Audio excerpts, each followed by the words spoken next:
Today I'm going to figure out how much coconut oil I can make from 5 coconuts.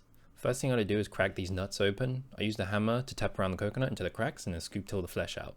This is pretty satisfying, pulling out an entire coconut in one piece. Then I blended all the flesh up with some water and squeezed all the liquid out using a filter bag. Then these are going into some jars to sit overnight at around 30 degrees Celsius. The next day you can see some nice separation here, so I'll throw these in the freezer for a few minutes to solidify the top layer.